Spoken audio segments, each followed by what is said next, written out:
আমরা সরল সহ সমীকরণ সমাধানের দুইটা উপায় জানি, একটা প্রতিস্থাপন আর একটা অপনয়ন। আমরা এখন এই পদ্ধতি ব্যবহার করে কিভাবে সমাধান করা যায় সরল সহ সমীকরণকে সেগুলোর কিছু উদাহরণ দেখব অনুশীলনী থেকে।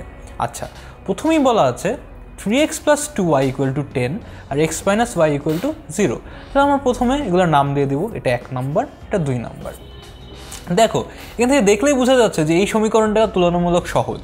আমরা সাধারণত প্রতিস্থাপন পদ্ধতিতে কি করি, যেই সমীকরণটা দেখতে সহজ লাগে সেখান থেকে আমরা একটা চলকের সাপেক্ষে আরেকটা চলকের মান বের করি। এখানে তাই করব, এই সহজটা থেকে বের করব। 2 থেকে পাই x - y = 0। তাহলে y কে ওই পাশে নিয়ে গেলে কি হবে বলো তো, x = 0 + y, তাহলে x = y। তাহলে আমরা পেয়ে গেলাম একটা সমীকরণ x = y। এখন এই মানটাকে এই সমীকরণে বসাই দিলে আমাদের প্রতিস্থাপন হয়ে যাবে। তাহলে আমরা 1 থেকে পাই, 1 থেকে এখন পাবো 3x, x = কি y, মান বসিয়ে দিই, প্লাস 2y = 10।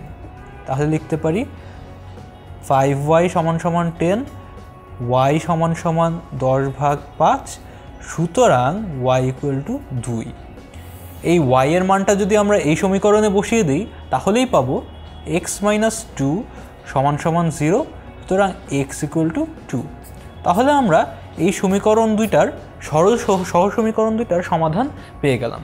x = 2 আর y = 2। এই যে এখানে দেখলে বোঝা যাচ্ছে x = y, তাহলে দুইটা তো একই হওয়ার কথা, তাই না? তাহলে আমরা বুঝলাম যে প্রতিস্থাপন পদ্ধতিতে কিভাবে একটা চলকের মান বের করে সেটা অন্য সমীকরণে বসিয়ে আমরা সরল সহ সমীকরণের সমাধান বের করতে পারি।